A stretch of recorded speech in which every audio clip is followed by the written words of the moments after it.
ஆடி மாதம் அம்மனுக்கு மட்டும் அல்லாமல் குலதெய்வத்திற்கும் உகந்த மாதமாக கருதப்பட்டு வருகிறது. ஆடி மாதத்தில் திரளான பக்தர்கள் அவரவர்களின் குலதெய்வ கோயிலுக்கு சென்று வழிபட்டு வருகின்றோம். அப்படி செல்வது மிகவும் விசேஷமான ஒன்றாக நம்ம கருதிக்கிட்டு வந்துக்கிட்டு இருக்கோம். இப்போ இருக்கிற சூழ்நிலையில் குலதெய்வ கோயிலுக்கு பலரால் என்ன பண்ண முடியல, போயிட்டு வர முடியாத சூழ்நிலைகளும் இருக்குது. அதுலேயும் பிரசித்தி பெற்ற கோயில்கள் அப்படின்னு பார்த்தோன்னா அந்த கோயில்களுக்கு நம்மளால் சுலபமாக போயிட்டு வரவும் முடியலை, சில பக்தர்களை அனுமதிக்கிறதும் கிடையாது. இதனால் நம்மளால் போக முடியலையே, என்ன பண்ணுறது, சில சந்தர்ப்ப சூழ்நிலைகளால் கூட சில பேரால் போக முடியாமல் இருக்குது.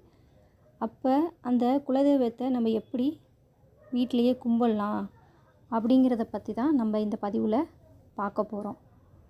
அதுபோல் ஒவ்வொரு வருடமும் குலதெய்வ கோயிலுக்கு ஆடி மாதத்தில் நம்ம போய் வழிபட்டு வந்தோம்னா ரொம்ப நல்லது அப்படின்னு சொல்லுவாங்க. நம்மளுக்கு ஏதாவது நேர்த்திக்கடன் ஏதாவது இருந்துச்சுன்னா அதை நம்ம எப்படி வழிபடுவோம் அப்படின்னு பார்த்திங்கன்னா, குலதெய்வ கோயிலில் போய் வச்சு பொங்கல் வச்சு மாவிளக்கு வச்சு மொட்டை அடித்து காது குத்தி அது மாதிரி வேறு என்னென்ன அந்த ஒவ்வொரு கோயிலில் இருக்க சடங்குகளை நம்ம என்ன பண்ணுவோம், விமர்சையாக செயல்படுத்திட்டு வருவோம். அதுவும் ஒரு சில குலதெய்வ கோயிலில் கிடா வெட்டி நம்ம குலதெய்வங்களுக்கு விருப்பமான பொருட்களை படையல் வைத்து நம்ம என்ன பண்ணுவோம், நம்ம வம்சம் செழிக்க வேண்டும் அப்படின்னு சொல்லி நம்ம வழிபாடு செஞ்சுட்டு வருவோம். இப்படி இருக்கும்போது வெளியூர்லேருந்து நம்மளால் இல்லை வெளிநாட்டில் கூட இருக்கிறவங்க நிறைய பேர் இருப்பாங்க. அப்போ நம்மளால் சொந்த ஊருக்கு போக முடியல அப்படிங்கிற சூழ்நிலையில் இந்த வழிபாட்டை எளிமையாக நம்ம எப்படி வீட்டிலையே செய்யலாம் அப்படிங்கிறத பற்றி தான் பார்க்க போகிறோம். இப்போ ஒவ்வொரு குலதெய்வத்திற்கும் ஒவ்வொரு கிழமை விசேஷமாக இருக்கும். உங்கள் குலதெய்வத்திற்கு எந்த கிழமை விசேஷம் என்று தெரிந்து வைத்து கொள்ளுங்கள். அந்த கிழமையில் ஆடி மாதத்தில் ஏதேனும் ஒரு கிழமையில் தேர்ந்தெடுத்து கொள்ளுங்கள். அந்த கிழமையில் ஆடி மாதத்தில் ஏதேனும் ஒரு நாளை தேர்ந்தெடுத்து வச்சுக்கோங்க. அந்நாளில் அதிகாலையில் எழுந்து குடும்பத்துடன் குளித்து முடித்துவிட்டு உங்கள் குலதெய்வ படத்தை கிழக்கு நோக்கி பார்த்தவாறு வைத்திருங்க. பெரிய வாழை இலை ஒன்றை எடுத்து வச்சுக்கோங்க. அதில் உங்கள் குலதெய்வத்திற்கு விருப்பமான படையல் போட வேண்டும். சிலர் இந்த ஐயனார் கருப்பசாமி அந்த மாதிரி தெய்வங்களை கும்பிட்றவங்க சுருட்டு மூக்குப்படி அது மாதிரிலாம் வைப்பாங்க. சில பேர் அசைவம் சமைத்து கூட பாரம்பரிய முறையில் குலதெய்வ வழிபாட்டை செய்வாங்க. உங்களால் என்ன முடியுமோ அதை வச்சு உங்கள் குலதெய்வத்துக்கு என்ன செய்ய முடியுமோ அதை வச்சு படையல் போடுங்க. அதே மாதிரி ஒரு தாம்பூலத்தில் வெற்றிலை, பாக்கு, பூ, பழம், தேங்காய், மஞ்சள், குங்குமம், வாழைப்பழம் இவங்களெல்லாம் ஒரு தாம்பூலத்தில் வச்சுக்கோங்க.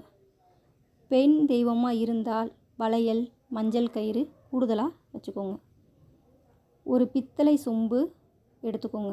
அதில் தீர் செய்வதற்கான ஏற்பாட்டை என்ன பண்ணிக்கோங்க, செஞ்சு வச்சுக்கோங்க.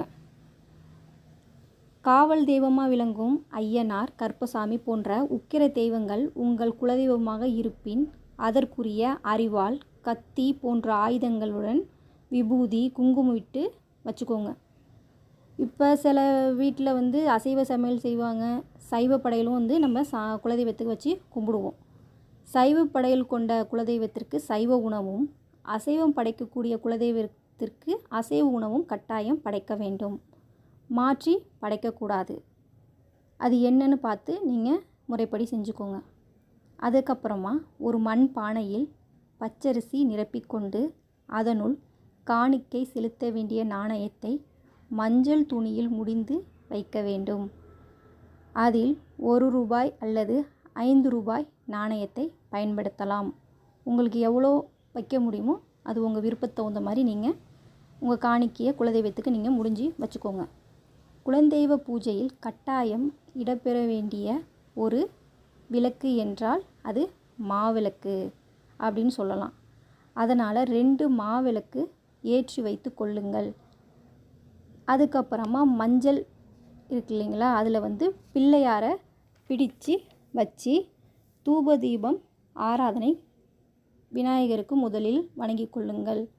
பின்னர் குலதெய்வத்திற்கு மந்திரம் ஏதாவது உங்களால் உச்சாடனம் செய்ய முடியும்னா அதையும் நீங்கள் உங்கள் குடும்பத்தில் இருக்க அத்தனை பேரும் வாய் விட்டோ இல்லை மனதிற்குள்ளே பூஜித்து கொள்ளுங்கள். காணிக்கை எப்போது உங்களுக்கு குலதெய்வ கோவிலுக்கு செல்ல முடியுதோ அப்போ பத்திரமா எடுத்து வச்சுக்கிட்டு அதை போகும்போது நீங்கள் அதை குலதெய்வ கோயிலில் கொண்டு போய் சேர்த்துருங்க. கற்பூர ஆரத்தி காண்பித்து முடித்ததும் தீர்த்தத்தை படையலை சுற்றி 3 முறை ஊற்றிக்கொள்ளுங்கள். பூஜை நிறைவடைந்ததும் குடும்ப தலைவி அல்லது தலைவர் தானம் செய்ய வேண்டும். அது என்ன தானம் அப்படின்னு பார்த்தீங்கன்னா, பசுவிற்கு வாழைப்பழம் அல்லது அரிசியுடன் வெல்லம் கலந்து கோதானம் செய்ய வேண்டும். அதனை முடித்த பிறகு உங்களால் முடிந்த அளவுக்கு பசித்தவருக்கு அன்னதானம் கொடுக்கலாம். குலதெய்வ வழிபாடு என்பது மிகவும் நல்ல பலன்களை நமக்கு வாரி வழங்கக்கூடிய பலனாகும். நம் குலத்திற்கு காவலாக நிற்கும் குலதெய்வ வழிபாட்டை தவறாமல் நம்ம மேற்கொண்டு வந்தோம்னா வாழ்க்கையில் எப்பொழுதும் ஏற்றகரமான சூழ்நிலை தான் நம்மளுக்கு இருக்கும் என்று கூறி இந்த பதிவை நான் முடிச்சுக்கொள்கிறேன். மேலும் இதனை பற்றிய தகவல்கள், கருத்துக்களை கமெண்ட் பாக்ஸில் கமெண்ட் செய்யவும். நன்றி, வணக்கம்.